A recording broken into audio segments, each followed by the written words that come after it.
Hello friends, હું Pinakin Raval SN વિદ્યાલયના e learning પ્રોગ્રામમાં તમારું હાર્દિક સ્વાગત કરું છું. મિત્રો, આ લેક્ચરથી આપણે કોમ્પિટિટિવ એક્ઝામ માટેનું જે મસાલો છે એને આપણે એકઠો કરતા જવાના છીએ. કોમ્પિટિટિવ એક્ઝામમાં મિત્રો નીટ અને JEE મેઇન આના ઉપર આપણે ફોકસ કરીએ છીએ. 11th સ્ટાન્ડર્ડમાં જ્યારે આપણે સાથે હતા ત્યારે આપણે એ જ રીતે નીટનું અને JEEનું જે સમજૂતીનો ભાગ છે, પ્રેક્ટિસનો ભાગ છે, આ બધું કવરઅપ કરતા આવ્યા છીએ. અત્યારે થોડુંક ફરીથી હું એ ચર્ચા કરી લઉં તમારી સાથે કે કોમ્પિટિટિવ એક્ઝામ બેઝિકલી છે શું. તો કે તમારી પાસે જે મેમરીમાં જ્ઞાન છે એને કેટલું ઝડપી તમે પ્રોસેસ કરી શકો છો જે તે વખતે, અને પાછું સાચી દિશામાં એનું તમારું મેઝરમેન્ટ કાઢે છે. એટલે કે એનાલિટિકલ વસ્તુ છે. નવા મિત્રો જો કોઈ જોડાના હોય આ જોવામાં, વિડીયો જોવા માટે, તો ખાસ ધ્યાન રાખજો મિત્રો કે કોમ્પિટિટિવ એક્ઝામ કોઈ બી હોય NCERTની બહાર નથી. પહેલી વાત મતલબ એવો થાય છે કે NCERTમાં તમે જે ટોપિક ભણેલા છો આ જ ટોપિક જે છે એની ડેપ્થ અથવા તો એની સમજૂતી તમારી પાસે કેટલી છે એનું ટેસ્ટિંગ છે. એટલે એક ખાસ ધ્યાનમાં રાખવાનું કે જ્યારે પણ આપણે કોઈ પણ પ્રકરણ શરૂ કરીએ આમાં, ત્યારે તમારે શું કરવાનું થાય છે, એક વખત આખું ચેપ્ટર ટેક્સ્ટ બુકમાં વાંચી લેવાનું થાય છે. સૂત્રો જે છે એને તમારે પાકા કરી લેવાના થાય છે. નો ડાઉટ આપણે જ્યાં યુઝ આવશે અહીંયા લિસ્ટ આઉટ કરતા જશું, પણ તમારે આ વસ્તુ ખાસ ધ્યાન રાખવાની છે. ઓકે, બહુ જાજી ચર્ચા નથી કરતા. રૂટીન ક્લાસ હોય અલગ વસ્તુ છે. અહીંયા આપણે પ્રકરણ 1 થી શરૂ કરી આપણું કોમ્પિટિટિવ એક્ઝામ માટેનું ફોકસ. ચેપ્ટર 1 સ્થિત વિદ્યુત શાસ્ત્ર નામનું આખું યુનિટ, એટલે કે ઇલેક્ટ્રોસ્ટેટિક્સ માં વિદ્યુત ભાર અને વિદ્યુત ક્ષેત્ર. નંબર 1 થિયરીમાં આપણે આને ઓકે કરી દીધું છે. એટલે હવે કોમ્પિટિટિવ માટે અમારે આમાંથી શું ધ્યાન રાખવાનું છે અને કઈ ટાઈપના પ્રશ્નો MCQ પૂછાઈ શકે એની આપણે ચર્ચા કરવાના છીએ અત્યારે. ઓકે, સૌથી પહેલા એટલું નક્કી કે આ જે છે એ નવેસરથી શીખવા માટેની વાત નથી. મતલબ કે વિદ્યુત ભાર શું છે એ તમને ખબર છે, વિદ્યુત ક્ષેત્રની વ્યાખ્યાઓ તમે ભણી ગયા છો, સૂત્રો તમારી પાસે છે. તો આપણે શું કરવાનું છે કે ભાઈ જે ખાસ પોઈન્ટ હોય એને કલેક્ટ કરવાના છે આમાં. લાઈક વિદ્યુત ભાર પોતે આપણે વ્યાખ્યા શું કરેલી હતી,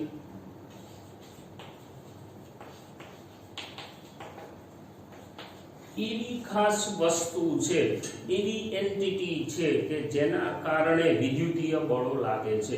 એટલે પદાર્થનો આંતરિક ગુણધર્મ છે.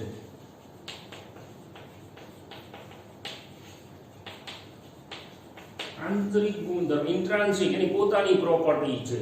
મતલબ કે પોઝેશન છે એનું પોતાનું. લાઈક મારું દળ 80 કિલો છે તો that is my property, on property. એટલે એ મારું પોઝેશન છે. એવી જ રીતે પદાર્થનું પોઝેશન વિદ્યુત ભાર છે. કોઈ પણ પદાર્થ સામાન્ય રીતે વિદ્યુતની દ્રષ્ટિએ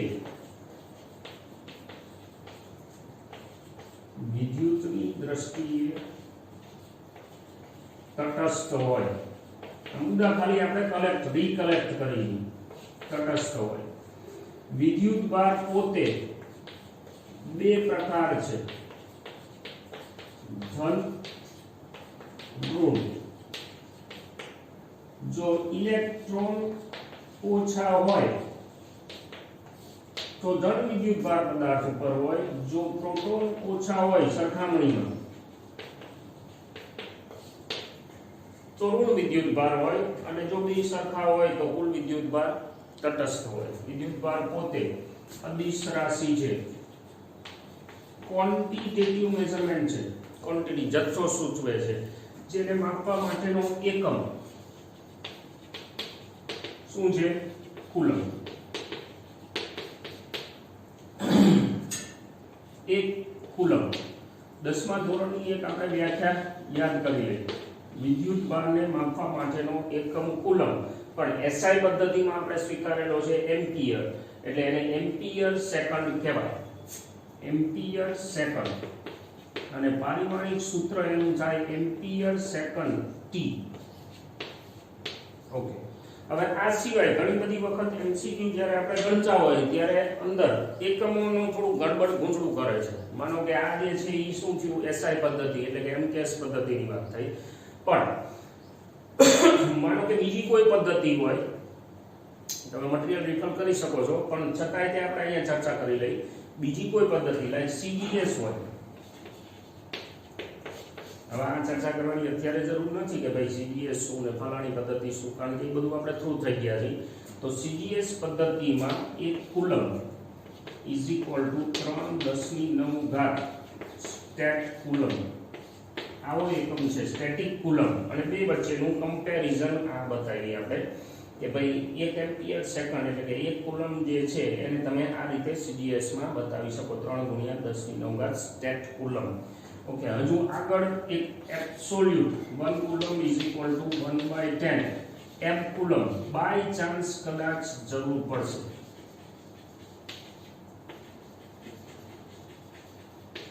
ઇલેક્ટ્રોમેગ્નેટિક યુનિટ છે આ EMU, આ જે છે એને ESU ઇલેક્ટ્રોસ્ટેટિક યુનિટ કહેવાય, પેલું ઇલેક્ટ્રોમેગ્નેટિક યુનિટ કહેવાય. ઇન્ટરનલ કન્વર્ઝન બાય ચાન્સ ક્યાંય જરૂર પડે કે ભાઈ તમે CGS માં આપેલું હોય, લાઈક કેમિસ્ટ્રીમાં મોસ્ટ ઓફ આપણે કેલ્ક્યુલેશન કરતા હોય ત્યારે CGS પદ્ધતિ યુઝ કરતા હોય છે. તો એવા વખતે અંતરો બધા જે છે એ સેન્ટીમીટરમાં આપણે મેઝર કરવાના હોય, અને એવી જ રીતે માની લો કે કદાચ ઇલેક્ટ્રોમેગ્નેટિક યુનિટની ક્યાંય જરૂર પડે તો આપણે અત્યારે ખાલી લખીને રાખેલું છે. ઓકે, વિદ્યુત ભારનો બીજો પણ એક એકમ છે વિદ્યુત રાસાયણિક કોષો વખતે તમે આ ભણવાના છો ફેરાડેના નિયમમાં. 1 ફેરાડે આ જે છે વિદ્યુત ભાર માપવાનો એકમ છે 96500 કુલમ એપ્રોક્સિમેટલી. મોટો એકમ છે, કારણ કે કુલમ પોતે પાછું કેવું છે ખૂબ મોટો એકમ છે. કારણ કે વિદ્યુત ભાર જ્યારે આપણે થિયરીમાં ભણ્યા ત્યારે એવું કીધું હતું કે વિદ્યુત ભાર છે એનું ક્વોન્ટાઇઝેશન થાય. ક્વોન્ટાઇઝેશન મતલબ કે ઈના પૂર્ણાંક ગુણાંકમાં જ હોય.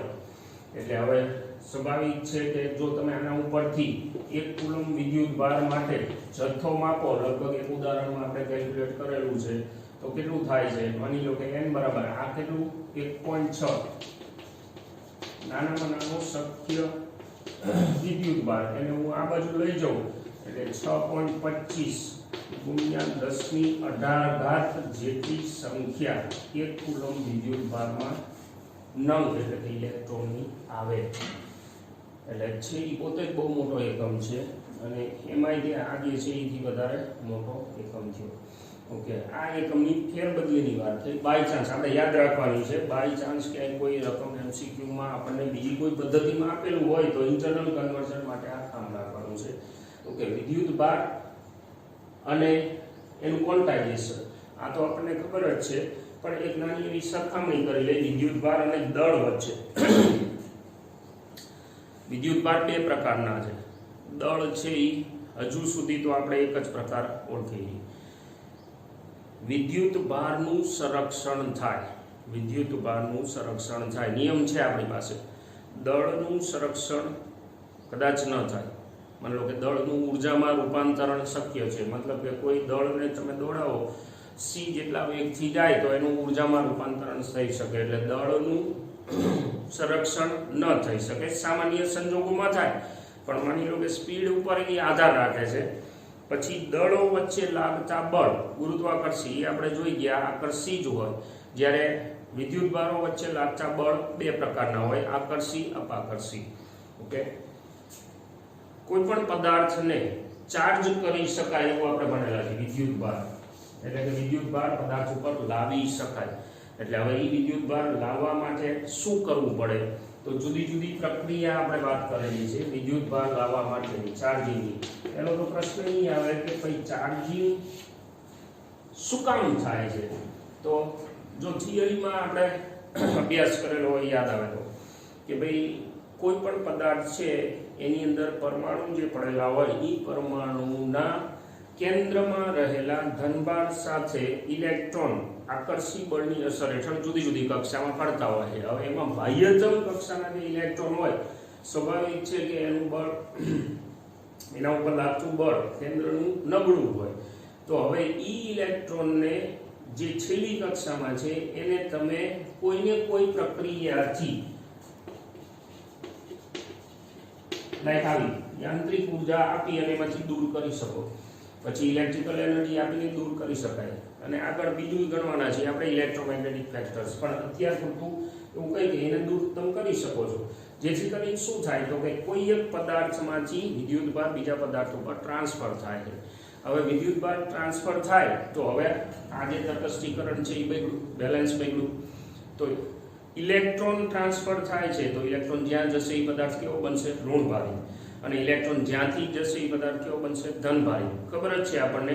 પ્લસમાં આપણે એવું યાદ રાખશું કે જે પદાર્થ ધનભારિત છે એનું દળ ધનભાર થતી વખતે ઘટશે. કેલ્ક્યુલેટ કરી શકીએ એવું તો ન જ હોય, કારણ કે અંદર ઇલેક્ટ્રોન આગા પાછા થાય, પણ ઇલેક્ટ્રોન ઓછા થયા એટલે સ્વાભાવિક છે સૈદ્ધાંતિક રીતે મારે એવું કહેવું પડે કે એનું દળ ઘટે. ઓકે, જે પદાર્થ આમાં શું થાય છે? ઇલેક્ટ્રોન જાય છે એટલે દળ ઘટ્યું. જે પદાર્થ ઋણભારિત થયો એમાં શું થયું છે તો કે ઇલેક્ટ્રોન આવ્યા છે, ઇલેક્ટ્રોન આવ્યા હોય એટલે દળ છે વધશે. વિદ્યુતભાર માટે આટલી માહિતી આપણા માટે કાફી છે. પછી એક બે ઉદાહરણ આપણે જોયેલા છે કે ભાઈ કાચનો સળિયો ફલાણા હારે ઘસી તો શું થાય, એ આપણે યાદ રાખી લેવાની વસ્તુ છે કે રેશમ હારે કાચને ઘસો તો કાચ ધનભારિત થાય, પેલું ઋણભારિત થાય. કાંસકાને સુકાવા વાળમાં ઘસો તો કાંસકો ઋણભારિત થાય અને પેલું સામે જે છે મતલબ આપણું બોડી ધનભારિત થવાનું છે. બાય ચાન્સ કોઈ એવા પદાર્થો તમને આપે, તમારે વિચારવાનું છે શું થિયરીમાં આપણે ચર્ચા કરેલી છે કે ભાઈ ઇલેક્ટ્રોન ઉપર લાગતા બળ જે સાઈડ નબળા હોય અહીંયાથી ઇલેક્ટ્રોન સામેની સાઈડ જવાના છે અને જ્યાં જાય અહીંયા ઋણ, જ્યાંથી આવે અહીંયા ધન. વિદ્યુતભાર માટે આટલું કાફી. આખું આપણું જે ચેપ્ટર છે આધાર રાખે છે શેના ઉપર? કુલમ્બના નિયમ ઉપર. એટલે આપણે ફોકસ કરવાનું છે કુલમ્બનો નિયમ.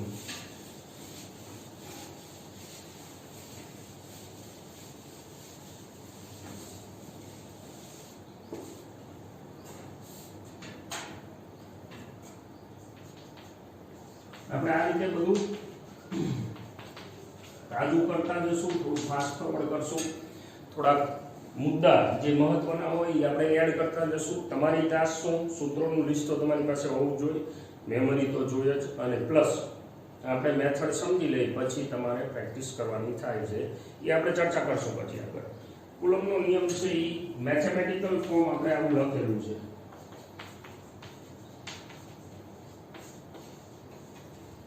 Q1 Q2 by R square અથવા 1/4 pi epsilon 0 Q1 Q2 by R square.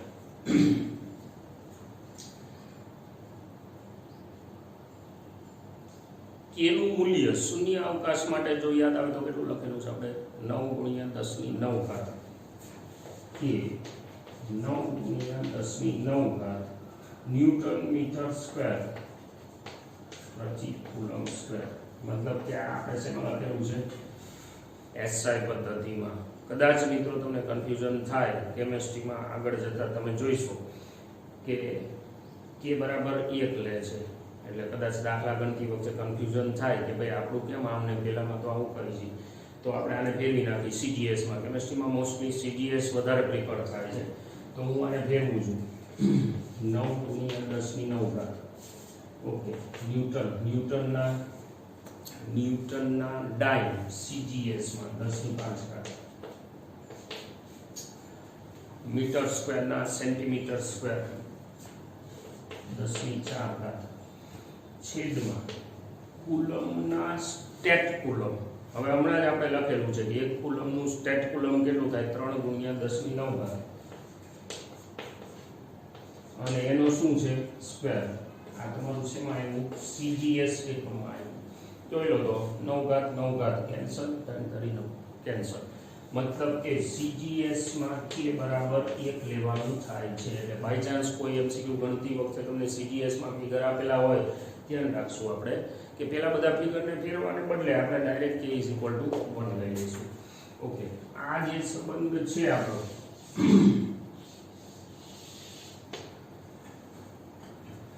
ઈ શેના માટે લાગુ પડે છે એ જોઈ લો. માધ્યમ તમારું શૂન્ય અવકાશ હોય ત્યારે બે બિંદુવત વિદ્યુતભાર વચ્ચે લાગતું બળ છે. હવે ધારો કે અને આ પાછું ધ્યાનમાં રાખવાનું કે આ મૂલ્ય છે એટલે અદિશ સંબંધ છે એ ધ્યાનમાં રાખજો. પ્લસ આમાં પ્લસ ઓર માઇનસ ક્યાંય ન આવે એટલે આપણે દાખલા ગણતી વખતે ચર્ચા કરશું ફરીથી. હવે જો માધ્યમ હોય તો f ડેશ બરાબર 1/4 પાઈ epsilon q1 q2 by r². મતલબ કે મારી પાસે બે વિદ્યુત ભાર છે q1 q2 અને એની વચ્ચેનું અંતર r છે. હવે જો માધ્યમ ન હોત તો આટલું બળ, તમે માધ્યમ લાઈટ વચ્ચે પાણી કે એવું કંઈ કરી દીધું આપણે બીજું કોઈ માધ્યમ, તો બળ જે છે એ હવે લાગશે આટલું. એમાં આને શું કીધું છે આપણે? માધ્યમની પરમિટિવિટી. પણ f ડેશ બાય f લખું તો જો યાદ આવે તો આપણે કંઈક આવું સૂત્ર થિયરીમાં બનાવેલું છે કે ભાઈ આ 1/k થશે. એમાં k ડાઇલેક્ટ્રિક અચળાંક એપ્સિલોન બાય એપ્સિલોન 0 થાય, સાદું બાપીન ચેક કરી શકાય. આ f ને હું અહીંયા લઈ આવું એટલે માધ્યમમાં બળ બરાબર શૂન્ય અવકાશમાં બળ ભાગ્યા ડાઇલેક્ટ્રિક અચળાંક. એટલે કે શૂન્ય અવકાશમાં કોઈ પણ બે વિદ્યુતભાર વચ્ચે લાગતું બળ મેક્સિમમ હોય, બીજા કોઈ પણ માધ્યમમાં આ બળ ઘટશે. શું કામ? જવાબ આપણી પાસે સેકન્ડ ચેપ્ટરમાં મળશે, ત્યાં સુધી ધીરજ રાખો. ઓકે, હવે કોઈ વિદ્યાર્થીને એવો પ્રશ્ન થાય કે આ જે બળ છે એ માધ્યમ ભરી દીધું આપણે, પણ માનો કે છેક સુધી નથી ભરેલું,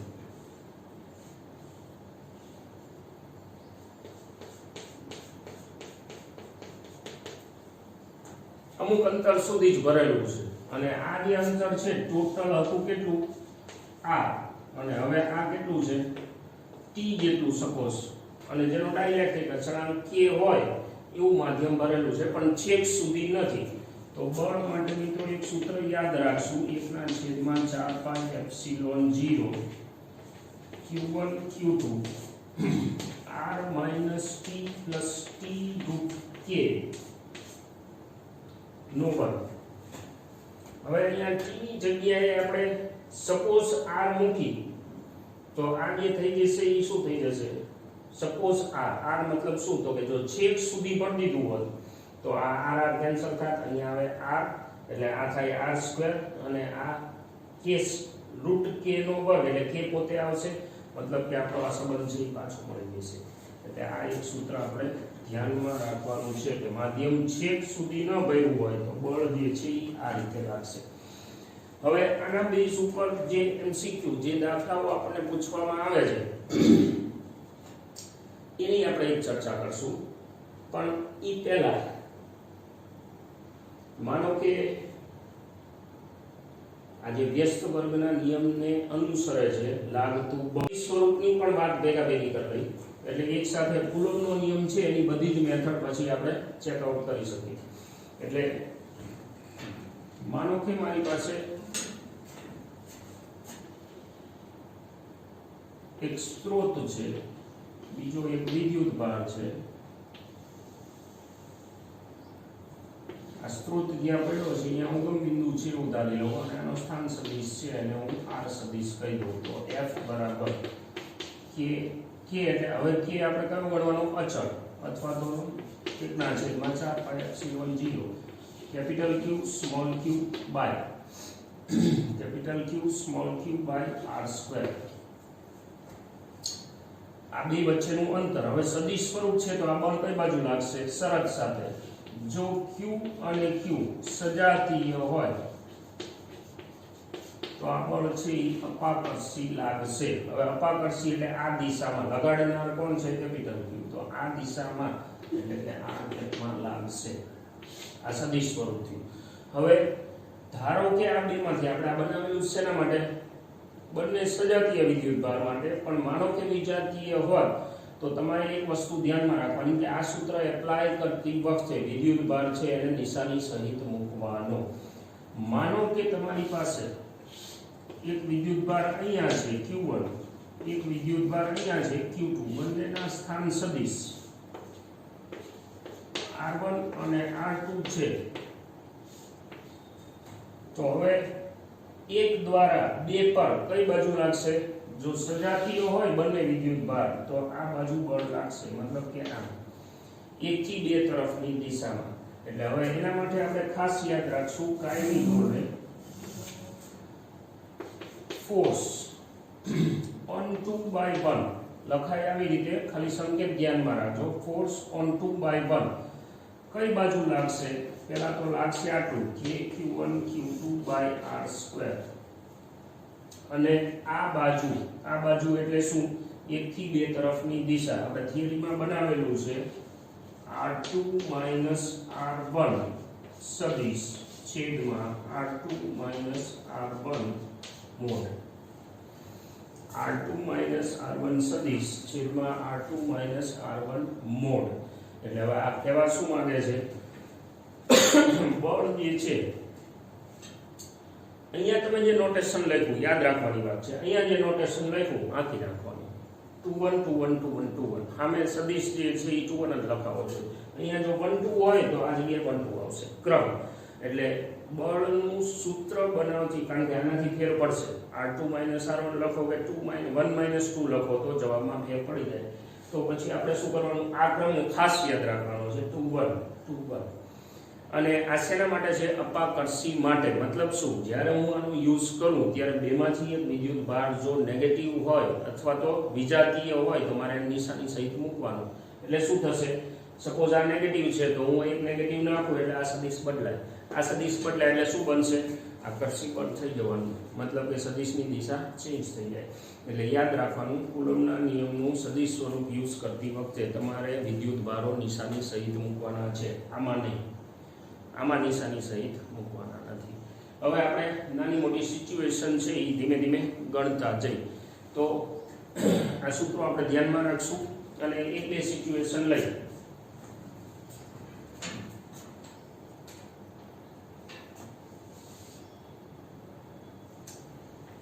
આ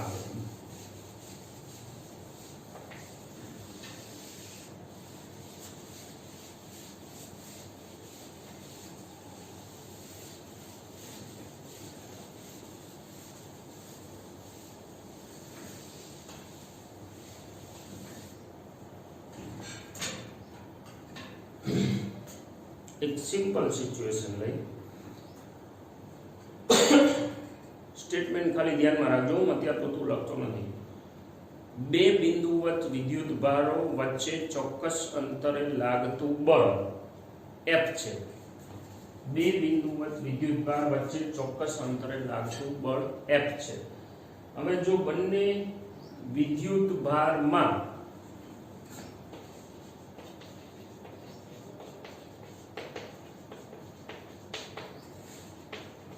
%% વધારો કરવામાં આવે તો નવું બળ કેટલું થાય? આ એક સિચ્યુએશન. 25% વધારો. હવે અત્યારે આપણી પાસે પહેલું બળ જે છે એ વિધાન પ્રમાણે શું થાય કે q1 q2/r². આ ટાઈપની વાત કરી છે આપણે.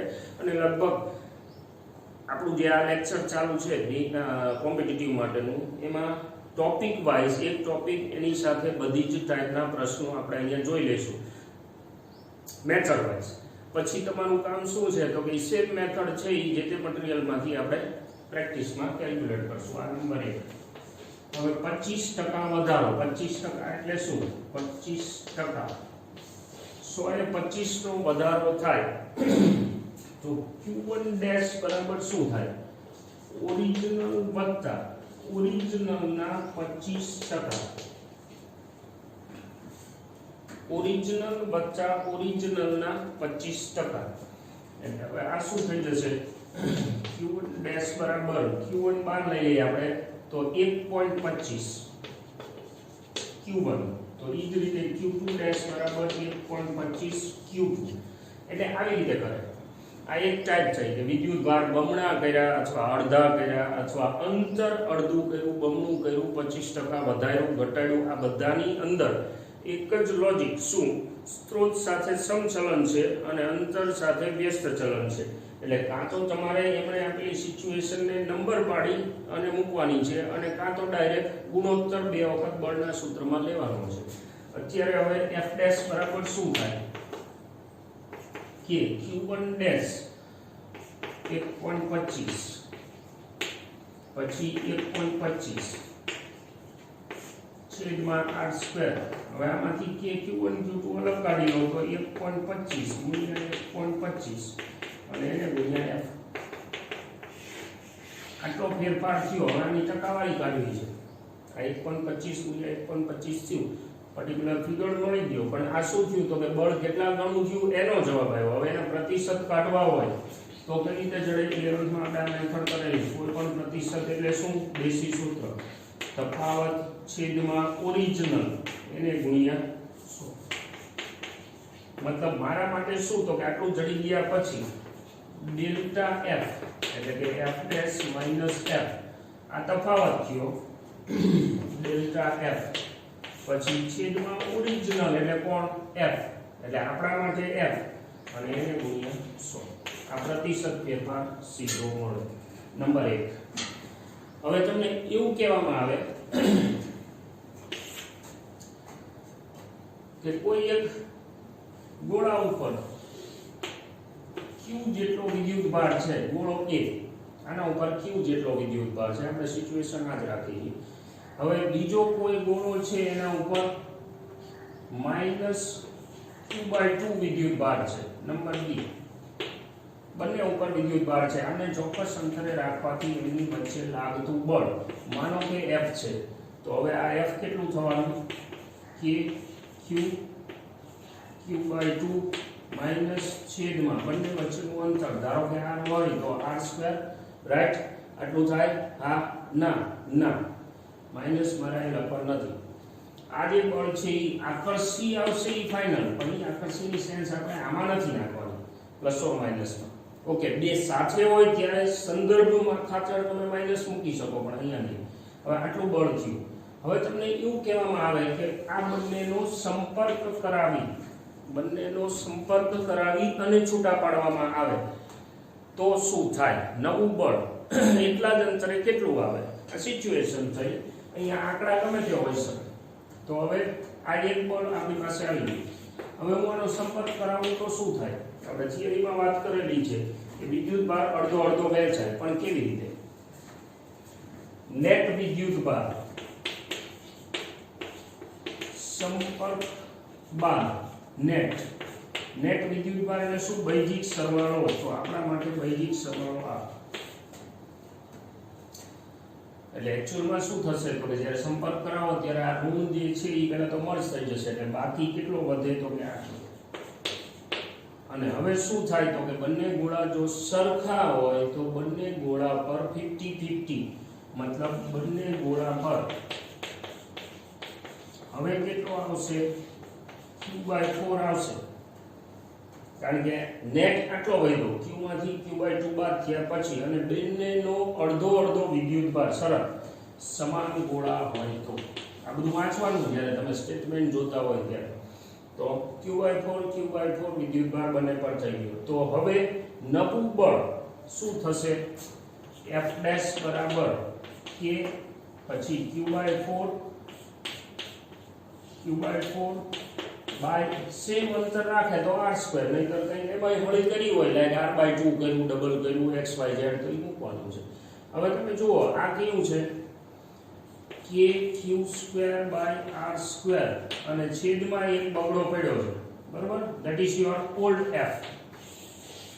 અને હવે આ શું છે તો કે q²/r² અને છેદમાં શું પડ્યું છે? 16. એટલે હવે kq²/r² ની જગ્યાએ હું ડબલ f લખી નાખું છું. ધ્યાન રાખજો, kq²/r² ની જગ્યાએ જૂના બળનું ડબલ f લખ્યું તમે, તો હવે ભાગ્યા 16 પડ્યું છે. એટલે આ શું થશે? જવાબ f/8. ચેકઆઉટ કરી લેજો ફરીથી. પહેલા બળ જે લાગતું હતું એ f લાગતું હતું. કોની વચ્ચે? q/2. આ કેવું હતું? આકર્ષી, કારણ કે બંને વિદ્યુત ભારો વિજાતીય હતા. હવે શું થાય છે તો કે સંપર્ક કરાવો એટલે વિદ્યુત ભાર નેટ બૈજિક સરવાળાનો અડધો અડધો, જો ગોળા સમાન હોય તો વહેંચાય. હવે બંને ગોળા ઉપર q/4 આવે તો નવું બળ એટલા જ અંતરે, સૂત્ર as it is, base formula અને હવે બેની કમ્પેરિઝન કરવાની છે એટલે 9 બળ ફલાણું થાય લાઈક F/8 અહીંયા. બાકી કોઈ પણ તમને આંકડા આપેલા હોય તો એ રીતે થાય. ઓકે મિત્રો, ફરીથી પાછો હું રજા લઉં કારણ કે આ જે છે એ હજુ આપણે સિચ્યુએશન છે અને આગળ વધારશું. જુદી જુદી બધી ટાઈપ કુલમના નિયમમાં કેટલી રીતની હોઈ શકે એક સાથે ચર્ચા કરશું. વિડીયો ફરજિયાત જોજો અને આપણા મિત્રો, દરેક મિત્રોને આપજો કારણ કે આ જે વસ્તુ છે એ તો કોમ્પિટિટિવ માટે ખાસ મહત્વની છે. એક વખત તમે આને કલેક્ટ કરી લો તો પછી મટીરિયલ ગમે તે હોય કશો ફેર ન પડે, તમને ફાવે જ ફાવે. કુલમના નિયમને ટૂંકમાં ડાયજેસ્ટ કરી લેવાનો છે આપણે. અત્યારે અલ્પ વિરામ કરું.